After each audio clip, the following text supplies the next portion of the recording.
अंधकार और राजा का विचित्र आचार। सुनो ये नगरी कैसी है, जहाँ न्याय की ऐसी तैसी है, मूल्य सबके एक समान, चाहे वो मोल सस्ता या महान। अंधेरे में डूबी प्रजा और विलासिता में जीता चौपट राजा। इस नगरी का हाल सुनो, जहाँ सब कुछ बेहाल सुनो।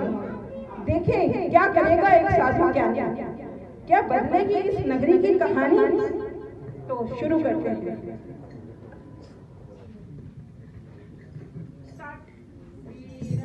जय राम जय जय राम, श्री राम जय राम जय जय राम, श्री राम जय राम जय जय राम, श्री राम जय राम जय जय राम, श्री राम जय राम जय जय राम, श्री राम जय राम जय जय राम, श्री राम जय राम जय जय राम, जय राम जय जय राम।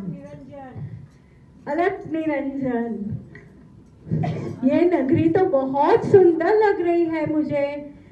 नारायण दास, तुम है ना पश्चिम में जाओ, वहां से भिक्षा ले आओ। जो आज्ञा गुरुजी। गोवर्धन दास, तुम पूरब में जाओ, भिक्षा ले आओ। और भगवान को भी तो भिक्षा धरानी है ना। हाँ गुरुजी, मैं अच्छी भिक्षा लेकर आता हूँ ना। गोवर्धन दास, लोभ मत करना। लोभ तो पाप का मूल होता है और पाप नरक का द्वार होता है। संतोष रखना, संतोष ही स्वर्ग है। हाँ गुरुजी, ठीक, मैं अच्छी भिक्षा लेकर आता हूँ।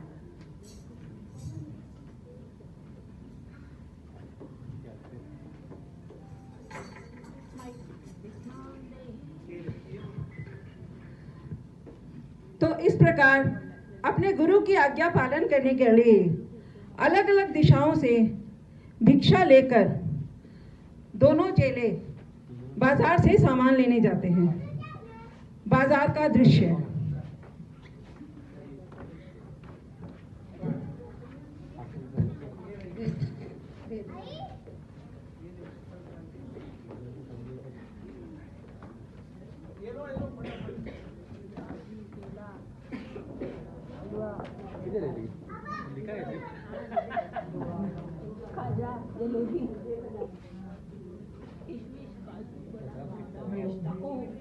खत्म होने के बाद यहाँ पे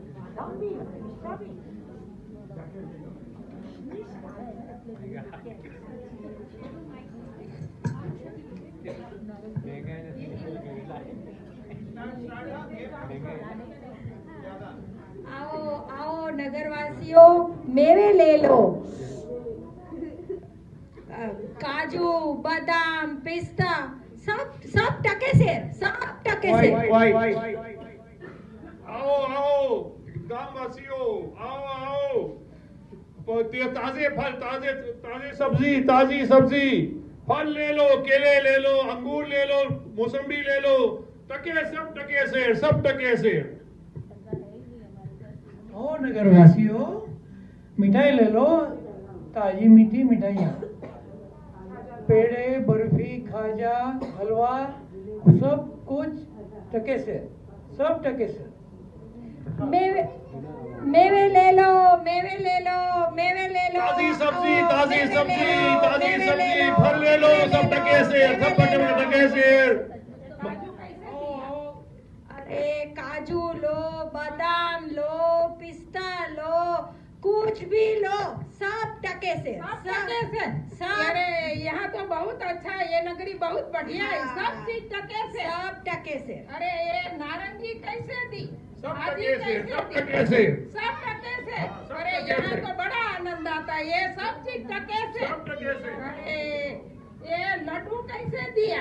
ओ बाबूजी, हाँ लड्डू, सब टके से, खाजा, सब टके से, सब चीज टके से। सबका एक ही भाव, टके तो से। ये नगरी का नाम क्या है? अंधेर नगरी। और राजा का नाम? हमारे राजा का नाम है चौपट राजा। अंधेर नगरी, चौपट राजा, टके से भाजी, टके से खाजा। हाँ ये वाई, नगरी वाई। बहुत अच्छी है। हाँ बाबूजी बोलिए, क्या लेंगे आप? हाँ बच्चा मैं साथ आया हूँ, मुझे 3.5 सेर मिठाई चाहिए। ओके हाँ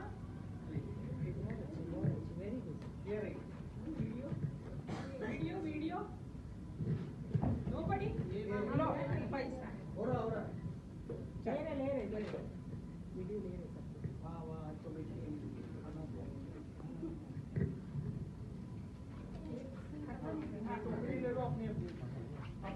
अंधेर नगरी चौपट राजा, अंधेर नगरी चौपट राजा, टके शेर भाजी टके शेर खाजा, टके शेर भाजी टके शेर खाजा। तो गोवर्धन दास को हुआ बड़ा आनंद, ना समझ था ना समझा टके शेर का फंद। आगे देखिए।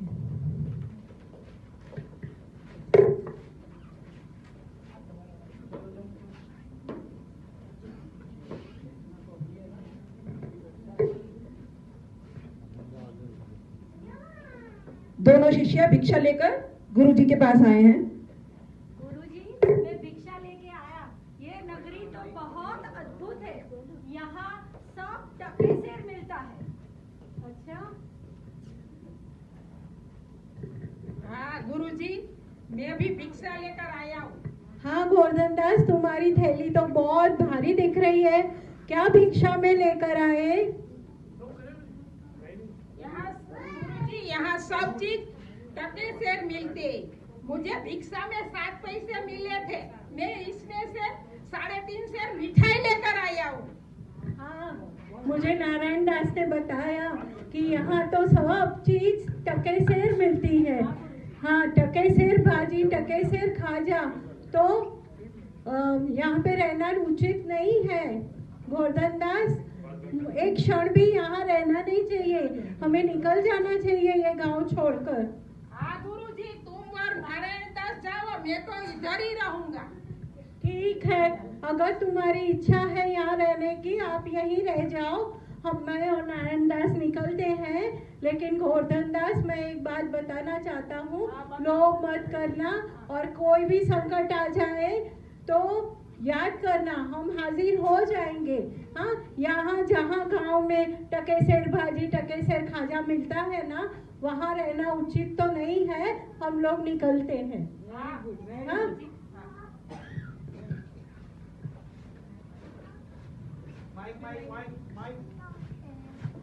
जिस नगरी के नाम में अंधेरा हो, चौपट जिसका राजा, वहाँ कहाँ सवेरा हो। तो देखिए उस चौपट राजा के रंग ढंग कैसे हैं।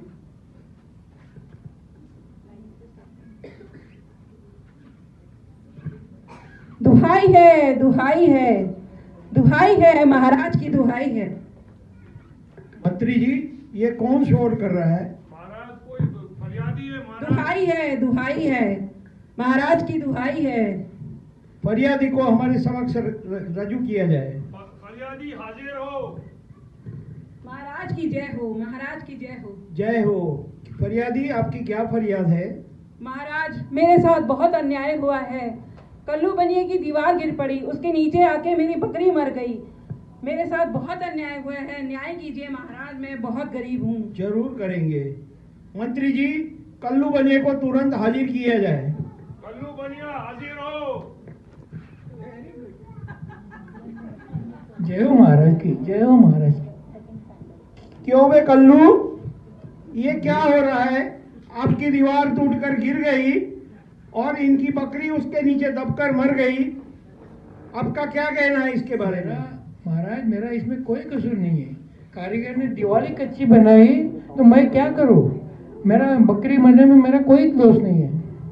मंत्री जी, कारीगर को तुरंत हाजिर कीजिए, इनको छोड़ दिया जाए। कारीगर हाजिर हो।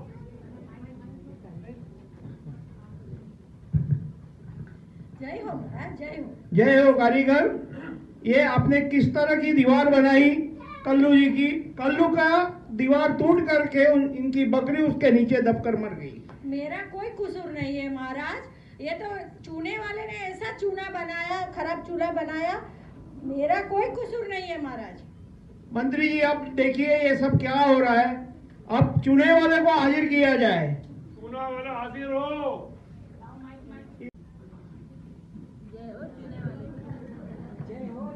की जय हो, महाराज की जय हो। महाराज की जय होती रहेगी। चूना वाले, ये तूने कैसे चूना लगाया? उसमें मैं क्या करूँ, चूने में थोड़ा पानी बिस्ती ने ज्यादा डाल दिया तो दीवार गिर गई और पक्का नहीं रहा। मुझे माफ कर दीजिए गुरुजी। मंत्री जी, ये एक दूसरे के ऊपर आक्षेप डाल रहे हैं और छूटे हो रहे हैं। बिस्ती को हाजिर किया जाए, चूना वालों को जाने दिया जाए। बिस्ती हाजिर हो। महाराज की जय हो। क्यों बे बिस्ती, ये क्या हो रहा है? चूने में इतना पानी क्यों मिलाया जिससे ये दीवार गिर गई? इनके नीचे दबकर इनकी बकरी मर गई। मेरा कोई कसूर नहीं है महाराज। कसाई ने इतनी बड़ी मसक बनाई कि पानी ज्यादा गिर गया। मेरा कोई कसूर नहीं है। मंत्री जी, अब तो कुछ ज्यादा ही हो रहा है। तुरंत कसाई को हाजिर किया जाए, इन्हें छोड़ दिया जाए। कसाई हाजिर हो। जय हो महाराज की, जय हो महाराज। जय मैं होती रहेगी। कसाई, ये किस तरह की काम कर रहे हो? इतनी बड़ी मशक क्यों बनाई जिसमें ज्यादा पानी आया, पानी से ज्यादा चूने में मिला दिया गया और दीवार गिर गई जिसके नीचे इनकी बकरी दबकर मर गई। मेरा कोई कसूर नहीं महाराज। गडरिया ने भेड़ बड़ी बेच दी, मशक बड़ी बन गई। मैं इसमें, मेरा कोई दोष नहीं है। मंत्री जी, तो तुरंत गडरिया को हाजिर किया जाए, कसाई को जाने दीजिए। गडरिया हाजिर हो। महाराज की जय हो, महाराज की जय हो। सामने हाजिर होइए और बताइए, आपने इतनी बड़ी गडरिया क्यों बनाई जिसमें ज्यादा पानी मशक में पानी भर गया और इनकी दीवार गिरकर टूट गई जिसके नीचे इनकी बकरी दबकर मर गई?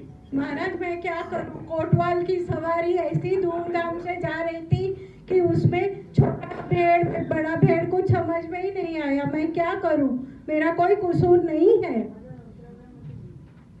मंत्री जी, ये अब मैं आगे कोई चीज सुनना नहीं चाहता हूँ। कोतवाल को तुरंत हाजिर किया जाए और उसी को सजा दी जाएगी। इनको छोड़ दिया जाए। कोतवाल हाजिर हो। महाराज की जय हो, जय हो। कोतवाल, क्यों रे कोतवाल, ये किस तरह से सवारियां निकालते हो? नगरी के बीच में से सवारी निकालते हो। लोग इतनी भूल करते हैं, जो भूल का परिणाम ये बेचारा कर रहा है जिनकी बकरी दीवार के नीचे दबकर मर गई।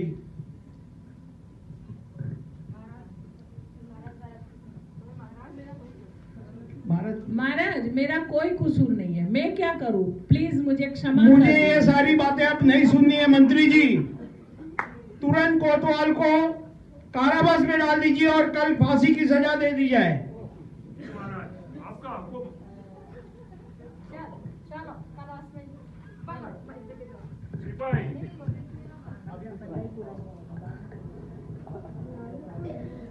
मूर्ख राजा के दरबार में क्या हो सकता था न्याय? फरियादी हो अपराधी, निरर्थक ही चिल्लाए। अब क्या होगा? क्या सचमुच कोतवाल को, निरपराध कोतवाल को फांसी होगी?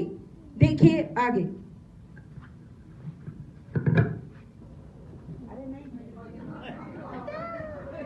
मुझे क्षमा कीजिए, मुझे महाराज क्षमा कीजिए, मुझे फांसी मत दीजिए महाराज, मुझे फांसी मत दीजिए। मंत्री जी, हुक्म के ताबे हो, कोतवाल को तुरंत फांसी पे लटका दिया जाए। क्षमा करो महाराज, क्षमा करो।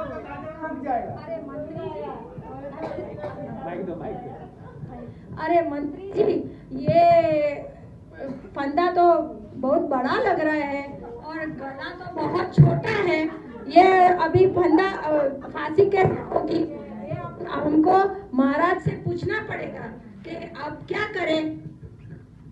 महाराज, ये फंदा तो बड़ा बन गया है और कोतवाल का गला तो बहुत पतला है, वो तो दुबला पतला है, उसके गले में ये बैठ नहीं रहा है।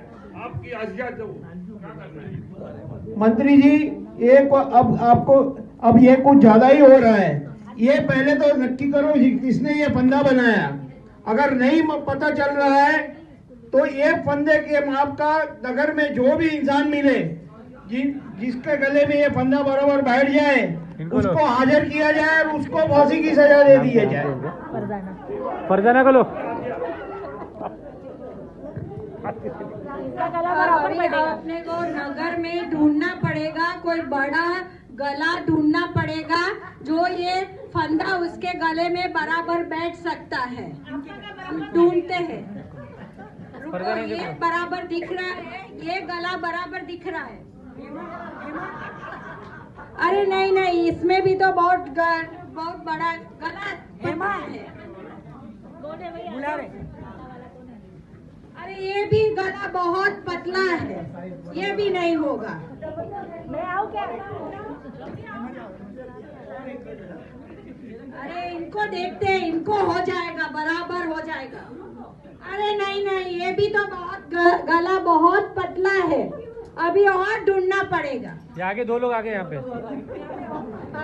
हेमा जी का हो जाएगा, इनको बराबर हो जाएगा, इनका गला बराबर।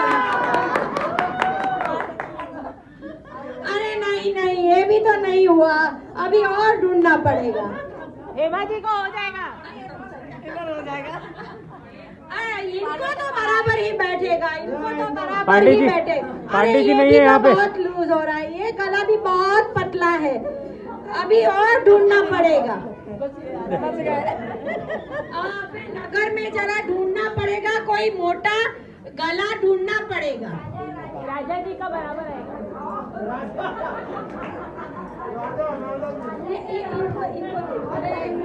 शांति बनाए रखी जाए। अरे गुरुजी ने तो इधर नाहक रहना मना किया था कि बहुत अंधेरे, मगर अपने को तो क्या, इधर खाना तो मिल रहा है। हाँ, मिठाई खा। प्रजाजनों शांति बनाए रखिए। चलो जरा बहुत आनंद है, बहुत आनंद है। चलो जरा नगर में ढूंढते मोटा गला। अरे वहाँ कोने में ये मोटा आदमी बैठा है, यहाँ ये खा के मोटा हो गया है, इनको बराबर बैठेगा। 3.5 सेर मिठाई खा रहे हैं। हाँ। ये गला बराबर बैठ रहा है। अरे चल बे, तुम्हें पकड़ के महाराज के पास ले जाना है। अरे ये आफत कहाँ से गई? मैंने आपका भी क्यों बिगाड़ा है? मुझे क्यों पकड़ रहे? अभी फांसी तेरे को फांसी लगेगी तब पता चलेगा। तुम बहुत मोटे खा के मोटे हो गए हो, तुम्हें अभी पता चलेगा। मोटा होने के फांसी ये कहाँ का न्याय है? ऐसे फकीरों के साथ मजाक नहीं किया जाता। अभी तू सीधी तरह से चलता है कि मैं घसीट के लेके जाऊँ? इसको लेकर महाराज को ले जाओ। अरे बाबा, बात क्या है? एक फकीरों से ऐसे फांसी पर नहीं चढ़ाए जा सकते। अरे बात ये है कि कल कल्लू बने की दीवार टूट गई और उसके नीचे बकरी मर गई और कोतवाल को फांसी की सजा थी, लेकिन कोतवाल का गला पतला था और तू खा के तेरा गला मोटा हो गया। अभी तुम्हें फांसी की सजा मिलेगी। दुहाई हो परमेश्वर की, दुहाई हो, मुझे ये लोग फांसी दे रहे हैं। ये नगर बड़ा अंधेर है। गुरुजी का कहना मैंने ना माना, इसलिए मैं सजा का फल भुगत रहा। गुरुजी बचाओ, गुरुजी बचाओ, मैं भी अपराध से मारा जाता हूँ। गुरुजी बचाओ। अभी राम का नाम ले, तेरा ये आखिरी दम है। आय हाय, आय हाय, बेकसूर ये लोग मुझे फांसी दे रहे हैं। अरे कोई आदमी इज्जत का तो ख्याल करो, मुझे बचा लो। गुरुजी मुझे बचा लो। गुरुजी आइए। गुरुजी, गुरुजी आप हाजिर हो। गुरुजी राजा का कहना ना माना है, इसलिए भला कोई टाल सकता है? चल सीधा। गुरुजी को माइक दो। गोवर्धन दास, ये क्या हालत हो गई है तुम्हारी? गुरुजी आपका कहना ना माना, इजा भूल मुझे ही भुगतना पड़ा। बकरी दीवार के नीचे मर गई, से लोग मुझे बेकसूर फांसी दे रहे हैं। गुरुजी बचाओ, बचाओ, बचाओ। अरे भगवान बहुत बड़े हैं, सब कुछ अच्छा हो जाएगा। सुनो, मैं तुम्हें सुनो सिपाहियों, मैं एक आखिरी उपदेश इनको देना चाहता हूँ। आप किनारे हो जाओ, नहीं तो आपका भला नहीं होगा। तुलु तो गुरुजी मैं ही फांसी पर चढ़ूंगा। नहीं शिष्य, उम्र तो मेरी हो गई है, मैं फांसी पर चढ़ूंगा। अभी तो बूढ़ा जवान क्या गुरुजी, आप तो सीधा ही गति से क्या मैं ही फांसी पर चढ़ूंगा। फांसी पर तो मैं ही चढ़ूंगा शिष्य, मैं ही चढ़ूंगा फांसी पर।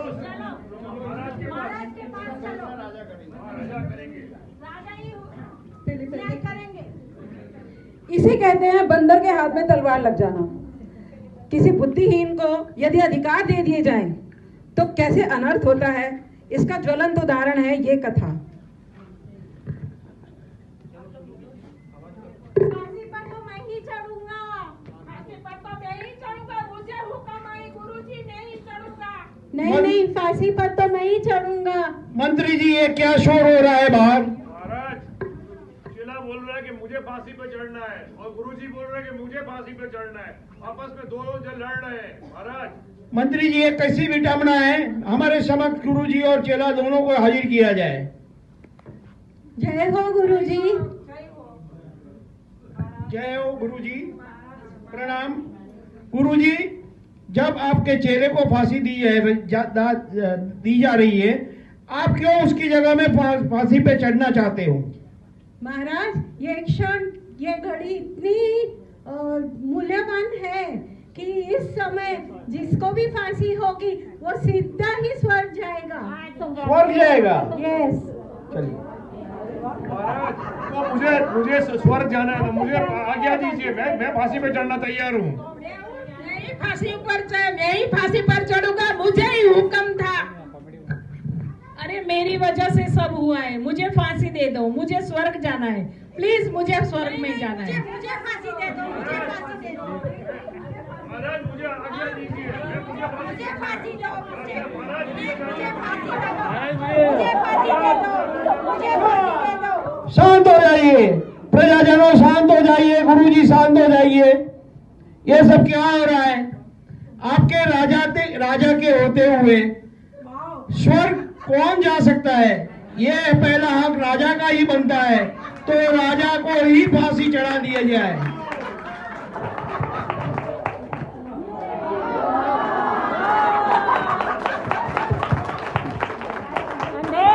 चौपट राजा।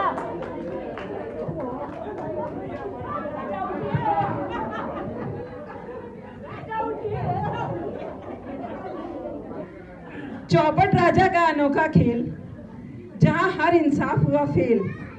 मूल्य ना समझा ना समझाया, सिर्फ अंधेरा चारों ओर फैलाया। सिधार गया राजा, निकल गए प्राण, एक ज्ञानी साधु ने फूंक दी अंधेर नगरी में जान।